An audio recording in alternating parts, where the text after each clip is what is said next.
திமுகவை வீழ்த்தி விட்டா திராவிடத்தை வீழ்த்தி விட முடியும் என்று நினைக்கிறார்கள். விடுதலை சிறுத்தைகள் இருக்கிற வரை உங்கள் கனவு பலிக்காது என்பதை சொல்லிக் கொள்ள நான் கடமைப்பட்டிருக்கிறேன். இந்த கோட்டச்சாமி இருக்கிற வரைக்கும் திமுகவை யாராலையும் அசைக்க முடியாது அப்படின்னு பிளாஸ்டிக் சேர் திருமாவளவன் மீண்டும் மீண்டும் இன்பா வரைக்கும் முட்டு கொடுத்து மக்கள்கிட்ட சரியான சாணி அடி வாங்கிட்டு வராங்க. அதெல்லாம் பற்றி தான் இந்த பதிவில் விரிவாக பார்க்க போகிறோம். இன்னைக்கு நம்ம தேசத்தோட 79வது சுதந்திர தின விழா. இந்த விழாவினை இந்தியா முழுவதும் உலகம் முழுவதும் கொண்டாடி கொண்டிருக்கின்ற அனைத்து தேசபக்தர்களுக்கும் நம்முடைய பாரத் ஃபர்ஸ்ட் சேனல் சார்பாகவும் என் சார்பாகவும் மனமார்ந்த வாழ்த்துக்களை, சுதந்திர தின வாழ்த்துக்களை தெரிவித்துக் கொள்கின்றோம். இந்த திமுகவோட கூட்டணியில் இருக்காங்கல்ல, அவங்க எல்லாம் பார்த்தீங்கன்னா கட்சியோட பேர் மட்டும்தான் வேற, ஆனா முழுக்க திமுக காரனை விட மிகப்பெரிய அளவில் திமுகவுக்கு சொம்படுத்திட்டு வராங்க. நேற்று கூட பார்த்தீங்கன்னா ஒரு காங்கிரஸ்காரர் ஒருத்தர் டிவி விவாதத்துக்கு போறாப்ல, அங்க போய் பப்பு ராகுல் காந்திக்கு முட்டு கொடுத்தா கூட பரவாயில்ல, ஏன் இங்க இருக்கின்ற பேட்டரவுடி செல்வத் பெருந்தகைக்கு முட்டு கொடுத்தா கூட பரவாயில்லைங்க, ஆனா டிவி விவாதத்தில் உட்கார்ந்துக்கிட்டு திமுக காரனுக்கு கொஞ்சம் கூட சளைக்காம, இன்னும் சொல்ல போனா திமுக காரன் கூட அப்படி முட்டு கொடுக்க மாட்டான், அப்படிப்பட்ட மிகப்பெரிய முட்டை கொடுத்துருக்காப்ல. அதாவது மக்கள், தூய்மை பணியாளர்கள், துப்புரவு பணியாளர்கள் அவ்வளவு கஷ்டப்பட்டு போராடிட்டு இருக்காங்க. அவங்கள தமிழக திராவிட காவல்துறை, ஏவல் துறை கொடூரமான முறையில் தாக்கின நேரத்தில் முதலமைச்சர் ஸ்டாலின் அவர்கள் கூலி திரைப்படம் பார்க்க போனார்ல, அது கடுமையான விமர்சனத்துக்குள்ளாச்சு. அதுக்கு இந்த காங்கிரஸ்கார பயவுள்ள என்ன தெரியுமா முட்டு கொடுத்துருக்கு, முதலமைச்சர் ஸ்டாலின் அவர்கள் கூலி திரைப்படத்தை எதுக்கு தெரியுமா பார்க்க போனாரு, ரஜினிகாந்த் கூலியாக நடித்திருக்கின்றார், அதற்காக தான் பார்க்க போனார் அப்படின்னு சொல்லிட்டு கூலிக்காரர்களுடைய பிரச்சனை எப்படி இருக்கின்றது எடுத்து பார்த்துருக்காரு, அதற்காக தனிப்பட்ட இது கிடையாது. இரண்டாவது அடங்கொம்மால அதுக்கு மேல மரண முட்டை கொடுக்குறாப்ல.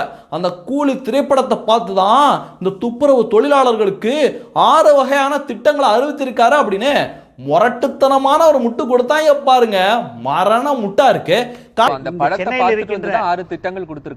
அதுலயும் பாத்தீங்கன்னா இந்த மதுரையை சேர்ந்த எம்பி சு வெங்கடேசன், சூர்யாவோட கைடு, அந்த ஆளு ஒரு அறிக்கை ஒண்ணு வெளியிட்டு இருக்காரு. என்ன அப்படின்னு பாத்தீங்கன்னா, இரவோடு இரவாக காவல்துறை நடத்திய அப்புறப்படுத்துதல் முற்றிலும் சட்டத்திற்கு புறம்பான மனித உரிமை மீறல் அப்படி இப்படின்னு அந்த அறிக்கை முழுவதும் பாத்தீங்கன்னா காவல்துறை இப்படி பண்ணிருச்சு, அவங்க மீது நடவடிக்கை எடுக்கணும், அப்படி பண்ணணும், இப்படி பண்ணணும் அப்படின்னு முரட்டுத்தனமா உருட்டி இருக்காப்ல.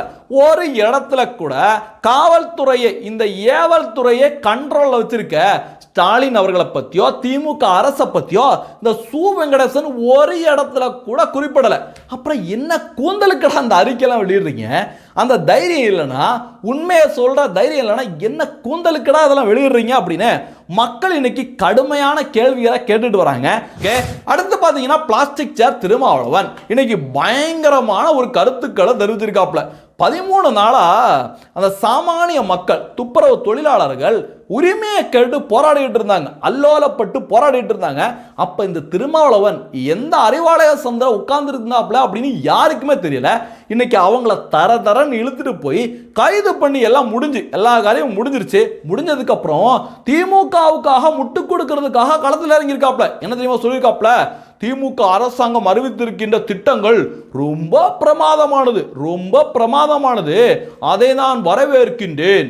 ஆனால் இந்த துப்புரவு பணியாளர்களோட இந்த விஷயத்தை வச்சு திமுக கூட்டணியை உடைக்க பார்க்கின்றார்கள், விசிகாவை பிரிக்க பார்க்கின்றார்கள் அப்படின்னு பயங்கரமா உருட்டி இருக்காப்ல.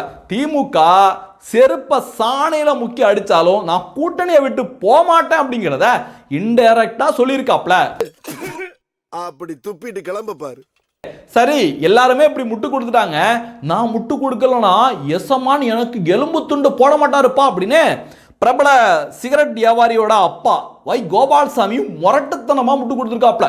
ஸ்டாலின் அவர்கள் 6 திட்டத்தை, தூய்மை பணியாளர்களுக்கு 6 திட்டத்தை, சிறப்பான திட்டத்தை செயல்படுத்திருக்காருப்பா, அவங்களுக்கு இனிமே எந்த கஷ்டமே வராது அப்படின்னு முரட்டுத்தனமான முட்டை மானங்கட்டு கொடுத்துருக்காப்ல. இந்த சாமானிய மக்கள் அவங்களுடைய உரிமைக்காக போராடிட்டு இருக்காங்க. ஆனா திமுக காரவங்க எப்படி தெரியுமா அதை உதாசீனப்படுத்துறாங்க. ஒரு பதிவை போட்டிருக்காம பாருங்க, ஒரு திமுக காரன், நல்ல சம்பளம் வேணும்னா கலெக்டர் வேலைக்கு போகலாமே, குப்பை பொறுக்கும் வேலைக்கு ஏன் வரணும், நாள் பூரா சித்தாள் வேலை செய்யும் பெண் 500 ரூபா தான் வாங்குறான், ஆனா இந்த லிப்டிக் போட்டு மினுக்கிகளுக்கு என்ன குறை அப்படின்னு ஒரு திமுக காரன், இந்த திமுக காரங்களோட மனப்பான்மை இதுதான். இப்படி மக்களை கொச்சப்படுத்துற மாதிரி பேசியாச்சு, அடிச்சு உதச்சு துன்புறுத்தி அவங்கள கைது பண்ணியாச்சு. அதுக்கப்புறம் பாருங்க, இந்த திராவிட மாடல் அரசோட நாடகத்தை எந்த ஒரு இயக்கத்தாலையும், இந்த மாதிரி எல்லாத்தையும் மூடி மறைக்கிற நாடகத்தை எந்த மாதிரி இயக்கத்தாலையும் பண்ண முடியாது. திடீர்னு நேற்று ஒரு அறிவிப்பு வெளியிட்டு இருக்காங்க. என்ன அப்படின்னு பார்த்தீங்கன்னா, தூய்மை பணியாளர்களுக்கு காலை உணவு அந்தந்த உள்ளாட்சி அமைப்புகளால் கட்டணமின்றி வழங்கப்படும் அப்படின்னு ஒரு அறிவிப்பு வெளியிட்டிருக்காங்க. அந்த மக்கள் எதுக்காக போராடினாங்க?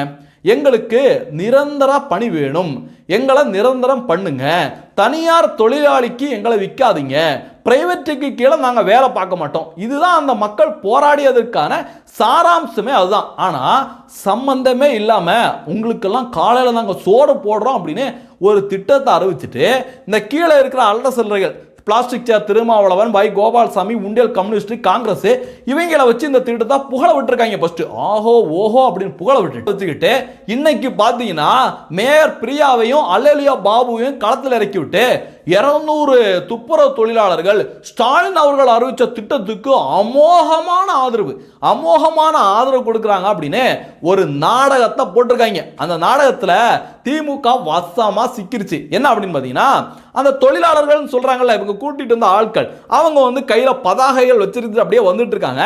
செய்தியாளர்கள் லைவ்ல வந்து கேள்வி கேட்க வந்த உடனே மேயர் பிரியா என்ன சொல்றாங்க, நீங்க வந்து இந்த அட்டையில இருக்கு பாருங்க, அப்படியே அட்டையை திருப்பி காட்டி இந்த அட்டையில இருக்கிறத மட்டும்தான் சொல்லணும், வேற எதையுமே சொல்லிடக்கூடாது அப்படின்னு அதை மனப்பாடம் பண்ண வைக்கிற கன்றாவியான காட்சி கூட இன்னைக்கு வைரலா போயிட்டு இருக்கு. இப்படி சோறு திங்கிறக்கு எவ்வளவு மானம் கட்டு போய் தெரிய வேண்டியிருக்கு தெரியுமா? பேசுறாங்க பேச்சு.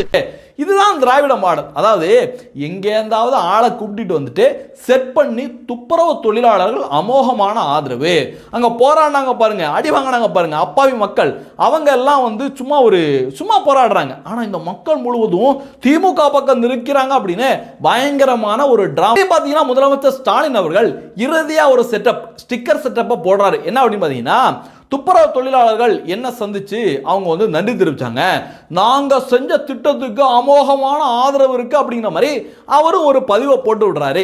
எவ்வளவு தெளிவா செட் பண்ணிருக்காங்க பாத்தீங்களா? நைட்டோட நைட்டா அந்த துப்புரவு தொழிலாளர்களை அடிச்சு தட்டி தூக்கி அரெஸ்ட் பண்றாங்க. அடுத்த நாள் காலையில தங்கந்தனரசை விட்டு அரசு சார்பாக 6 திட்டங்களை அறிவிக்கிறோம் அப்படின்னு அறிவிக்கிறாங்க. உடனடியாக எல்லா கொத்தடிமை மீடியாக்களும் விழுந்து ஃபிளாஷ் நியூஸ்னு விழுந்து போட்டுட்டு இருக்காங்க. இந்த மக்கள் போராடினதை ஒரு நாள் கூட போடலாம், அதை பற்றி விவாதம் நடத்தல. ஆனால் இந்த மாதிரி திட்டங்களை அறிவிச்சாங்க அப்படின்னு பயங்கரமாக விளம்பரப்படுத்துறாங்க. உடனடியாக யார் களத்துக்கு வர்றா? இந்த அல்ற சில்லறைகள் களத்துக்கு வர்றாங்க. இந்த திருமாவளவனாக இருக்கட்டும், வை கோபால்சாமியாக இருக்கட்டும், காங்கிரஸ், உண்டியல் கம்யூனிஸ்ட் எல்லாம் களத்துக்கு வந்து அமோகமான திட்டங்க, அப்பா இந்த மாதிரி திட்டத்தை உலகத்திலே யாராலையும் கொடுக்க முடியாதுங்க அப்படின்னு பேசுறாங்க.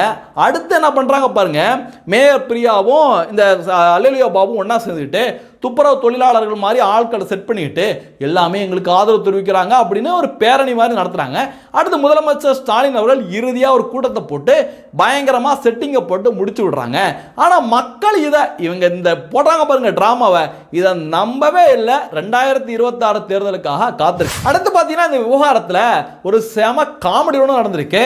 நம்ம முதலமைச்சர் ஸ்டாலின் ஜி இருக்காரு, அவர் எதிர்க்கட்சி தலைவராக இருந்த போது ஒரு புரட்சிகரமான ஒரு பதிவு ஒன்று போட்டிருக்காரு. என்ன அப்படின்னு பார்த்தீங்கன்னா, இயற்கையை காப்போம் என்ற முழக்கத்துடன் போராடிய சேலம் மாணவி வளர்மதியை குண்டர் சட்டத்தில் கைது செய்யப்பட்டிருப்பது கடும் கண்டனத்துக்குரியது அப்படின்னு வளர்மதிக்கு சப்போர்ட் பண்ணி புரட்சிகரமான பதிவெல்லாம் போட்டிருக்காரு. ஆனா அந்த வளர்மதியோட நிலைமை இப்ப எப்படி தெரியுமா இருக்கு பாருங்க.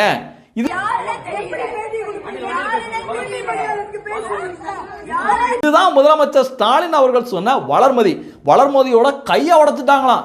யார் உடைச்சா? ஏடிஎம்கே ஆட்சியில எல்லாம் உடைக்கல, இதே திமுக ஆட்சியில இந்த துப்புரவு பணியாளர்களுக்கு ஆதரவா போராட வந்திருக்காங்க. அவங்களையும் தூக்கிட்டு போய் நான் கடந்த காலத்தில் திமுகவுக்கு ஆதரவு தெரிவிச்சிருக்கேன் அப்படின்னு சொல்லியும் தூக்கிட்டு போய் அவங்கள மிதிச்சிருக்காங்க அப்படின்னு கண்ணீரோட இன்னைக்கு சொல்லிட்டு வராங்க. இதுதான் திராவிட மாடல் அரசாங்கம். அதாவது நம்பி ஓட்டு போட்ட மக்களுக்கும் ஒன்றும் செய்யல, ஓட்டு போடாத மக்களுக்கும் ஒன்றும் செய்யல, முழுக்க முழுக்க தமிழகத்துக்கே ஒண்ணுமே செய்யல. எல்லாமே குடும்பத்துக்கு செஞ்சிருக்காங்க, கட்சிக்காரங்களுக்கு சுரண்டதுக்கு அனுமதிச்சிருக்காங்க. இதை மட்டும்தான் இந்த திராவிட மாடல் அரசாங்கம் பண்ணியிருக்கு அப்படிங்கிறத நம்மளால இதெல்லாம் பார்க்கல ரொம்ப தெளிவா புரிஞ்சுக்க முடியுது.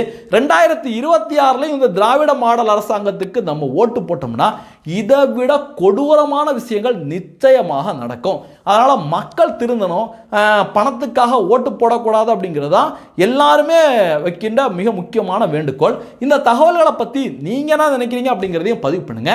நன்றி, ஜெய்ஹிந்த், வந்தே மதரம். அடுத்து இன்னொரு விஷயத்தை உங்கள்கிட்ட ஷேர் பண்ணிக்கணும் அப்படின்னு ஆசைப்படுறேன். நம்முடைய பாரத் ஃபர்ஸ்ட் சேனலுக்கு நீங்கள் பேராதரவை, மிகப்பெரிய ஆதரவை கொடுத்துட்டு வரீங்க. எல்லாருக்குமே நெஞ்சார்ந்த நன்றியை தெரிவிச்சுக்கிறேன். நம்முடைய சேனலுக்கு அடுத்த கட்ட வளர்ச்சிக்காக ஒரு கேமரா, இப்போ நம்ம மொபைலில் தான் ஷூட் பண்ணிட்டு இருக்கோம் அந்த வீடியோக்கள் எல்லாமே, ஒரு கேமரா, ஒரு சிஸ்டம் இதெல்லாம் வாங்கலாம் அப்படின்னு முடிவு பண்ணியிருக்கோம். நீங்கள் அதுக்கு பங்களிப்பாக ஏதாவது உதவி பண்ண நினச்சிங்கன்னா டிஸ்கிரிப்ஷனில் ஜிபே நம்பர், அக்கௌண்ட் நம்பர் எல்லாமே கொடுத்துருக்கேன். நன்றி, ஜெய்ஹிந்த், வந்தே மதரம்.